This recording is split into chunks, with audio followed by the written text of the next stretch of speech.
Hey guys, this is Chase. I'm that guy with the gloves. And what do we got going on here today?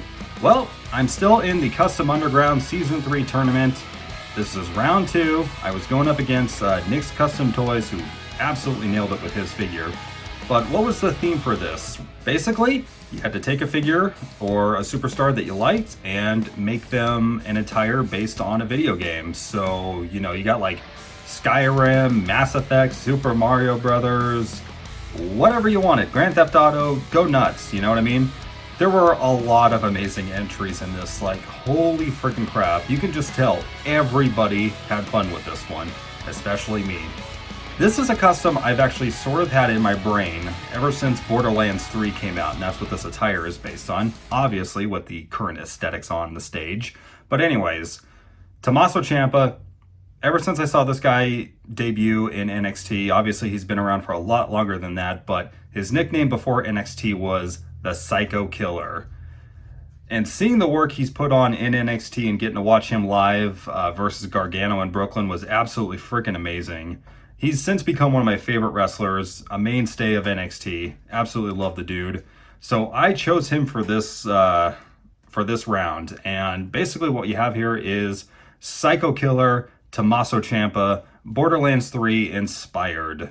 So I took the Elite 69, nice, Tommaso Ciampa and did him up like a Borderlands character.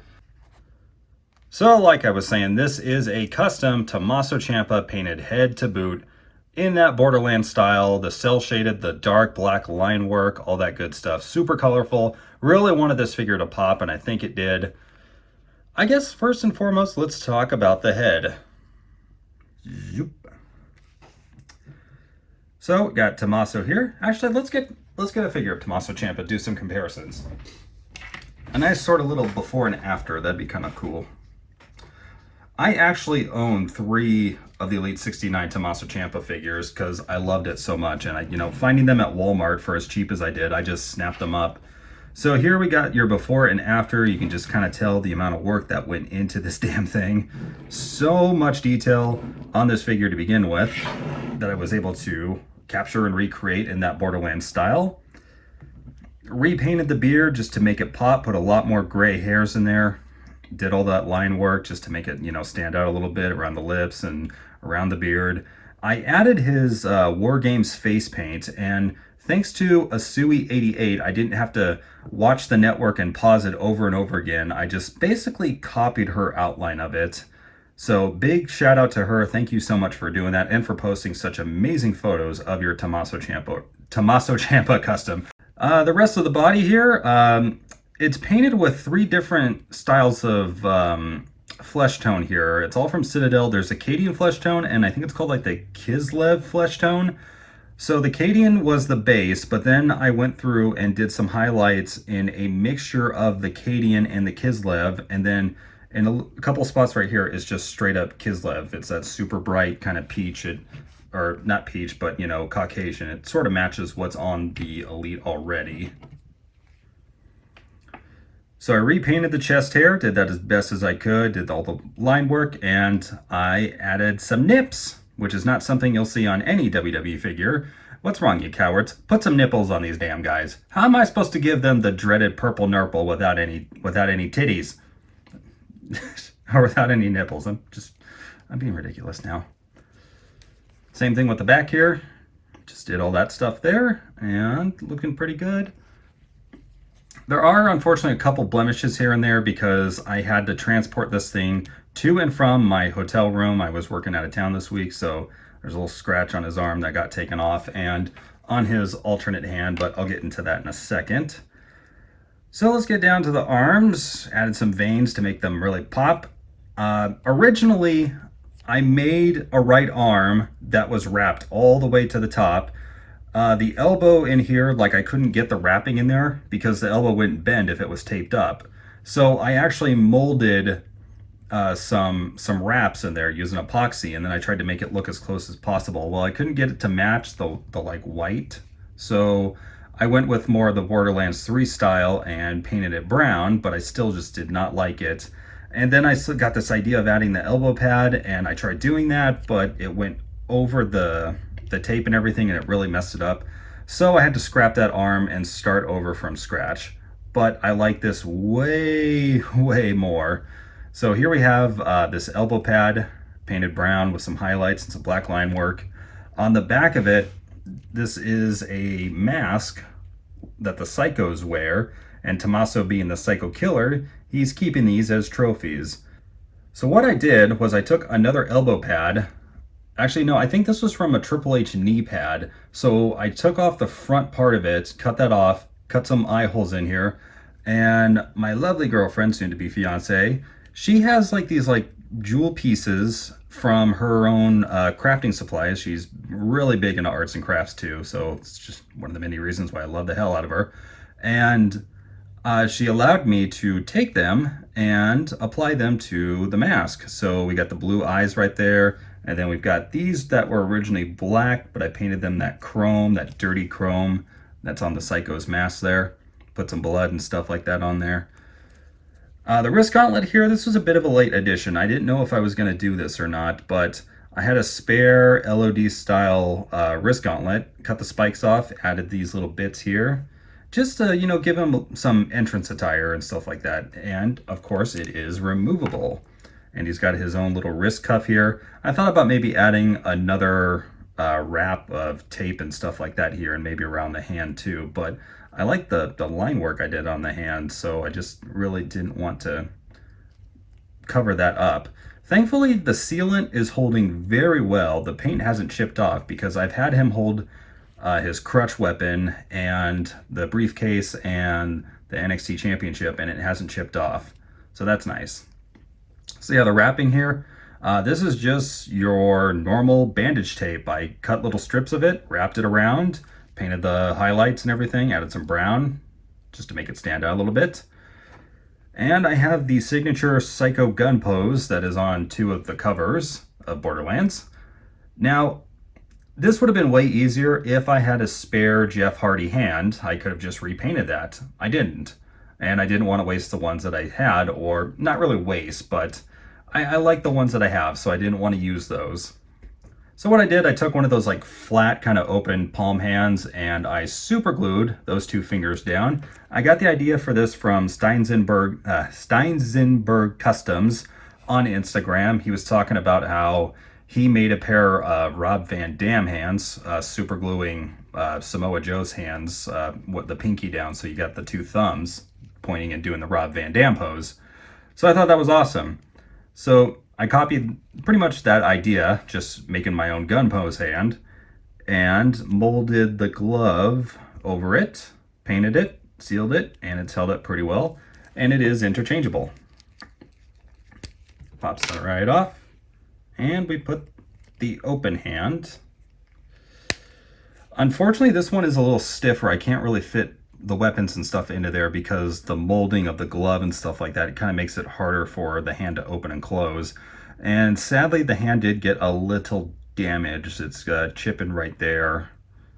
I don't know if that happened when I tried to pose with it or if it was during transportation, but still, most of the paint is holding on there pretty well. Take that off and put the gun pose back on because that is dope. And we got the pants. So these are Tommaso Ciampa's amazing camouflage pants. Friggin' love these things. Mattel, thank you so much for including them on the Elite 69. Nice. Tommaso Ciampa. So I took those, just, you know, repainted the green parts and the brown parts yellow and orange. Redid all the black areas and the brown areas. And we've got the orange camouflage. Thought about painting them completely orange to match the psychos, but I want him to look like a psycho because he infiltrates and kills them. I don't want him to actually be one. So that's what I went with here. And if you guys want to, if you got a pair of Tommaso Ciampa pants you don't want to use, you can copy this and, I don't know, make a Spike Dudley custom. Do whatever you want. You have my blessing. The belt, this was a bit of a late addition. I didn't know if I was going to do this or not, but so what I did was I took that red leather material that I used to make my ring skirts and cut just a little strip right here, drilled in some holes with my Dremel, and these are the same gold chains that I used for the Rey Mysterio Joker custom. I just painted them that dirty chrome metal look, and it's held on very well. Even the clasps on here, I repainted those as well, and they haven't chipped or anything, and it's held very well. I'm surprised at that.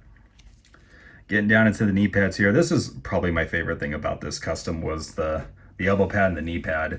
I freaking love this. So again, this was a spare knee pad. I just cut that off, repainted it, put those jewel pieces in. Turned out pretty well. Same thing with the black heart knee pad. I thought about putting an outline of gold around the hearts, but I just forgot. But anyway, so we got the chrome and the brown, and this is another knee pad I cut up just to give it that shape. Slapped on his knee brace sort of at the last minute. I didn't know if I really wanted to have that, but I was like, it's kind of signature to Tommaso Ciampa, so let's just go ahead and put that on there.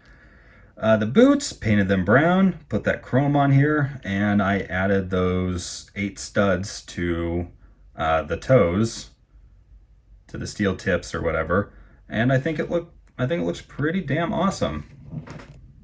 So let's get to one of the things Borderlands is most famous for, and that is their various weapons and weapons manufacturing companies. Torg is one of my absolute favorites. Basically, everything Torg makes explodes. Their pistols, their shotguns, their rifles, their rocket launchers. Even the rocket launchers explodes. Well, of course it would. It's a rocket launcher, but anyway. So my idea was to make a Torg chair. Now, unfortunately, I did not get this finished in time. There were a couple of things that just kept going wrong with it, and I had to scrap it. Primarily, on the back of the chair here, this was originally supposed to be silver. Now, my silver paint didn't show up until a day after the custom was due. I ordered it a week or a week and a half beforehand, but obviously given everything going on with the coronavirus, it just didn't get here on time, which is unfortunate. But anyway, I was basing it off of this red and silver design with the checkerboard pattern that I absolutely love.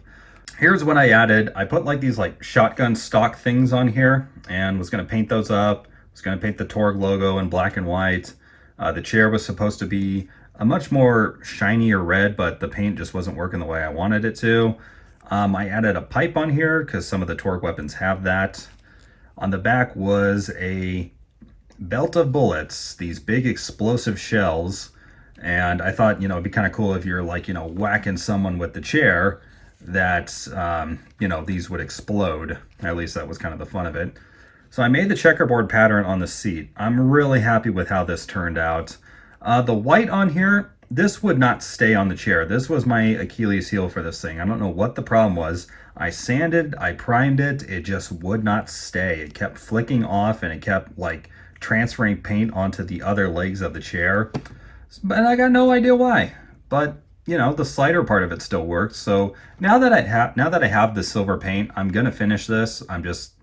Unfortunately, it's not done yet, but anyway, that's where it was, and yeah. So it was cool to actually make something with the Borderlands company name on there, Just sucks I couldn't finish it.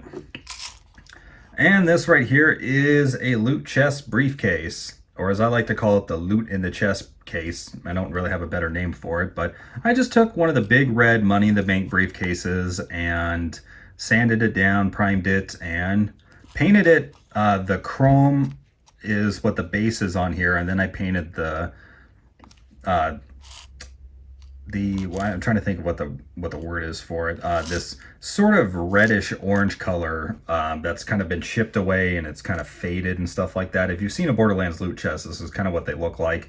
There's several different variants of them, but I just chose kind of the more famous look to them. It's the one that's on the collector's edition.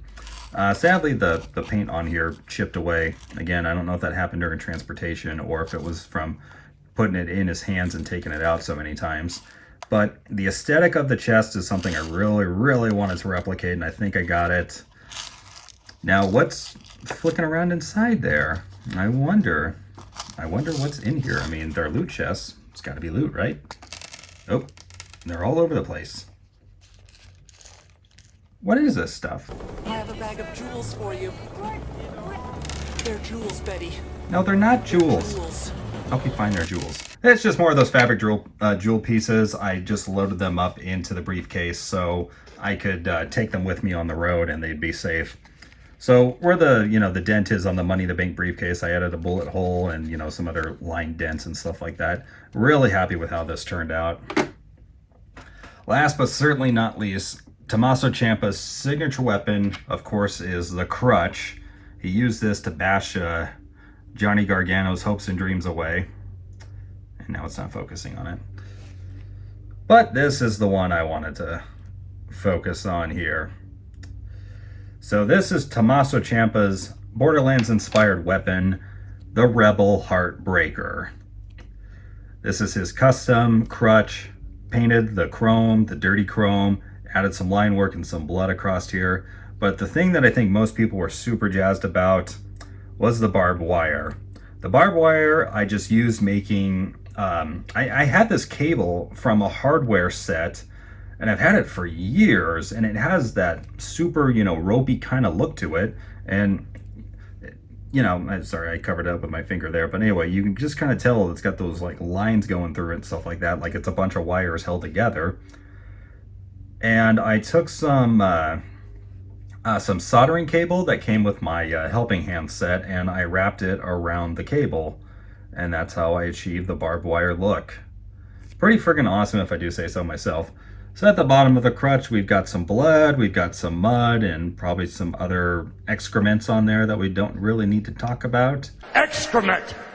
And primarily I put it in Ciampa's left hand because this hand is opening and closing much easier than the other. And there you go. He is ready to crush Gargano's hopes and dreams once again. So I actually thought about making more Borderlands inspired WWE figures. The one I had that I thought would have been really cool was Handsome Cole, like a cross between Handsome Jack and Adam Cole. But I also thought, what about calling him Johnny Handsome and making a cross between Johnny Gargano and Handsome Jack? But so far this is where I'm at on there. And of course, got Claptrap holding up Goldie over there. Now, obviously that's my custom NXT Championship. It's not one that I made for the custom, so I didn't highlight it. I just included it as a prop when I was showing everything off. I'm super reinvigorated into this Custom Underground tournament. This round was a hell of a lot of fun. They haven't done the voting yet between the judges. A lot of people seem to really love this, so I'm hoping this gets me into the next round. But goddamn, did Nick's Custom Toys really kill it with that Scarecrow Mankind figure.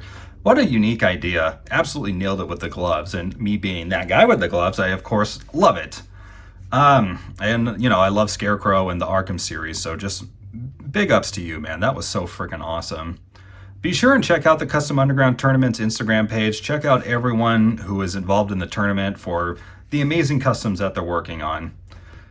So that's going to wrap up this video. Let me know what you guys think of this custom, and if you have any ideas for Borderlands-inspired WWE crossover figures like Becky Lynch as a Siren, or The Undertaker as Moxie. I don't freaking know. Alright, so once again, this is Chase, that guy with the gloves, and I will see you next time.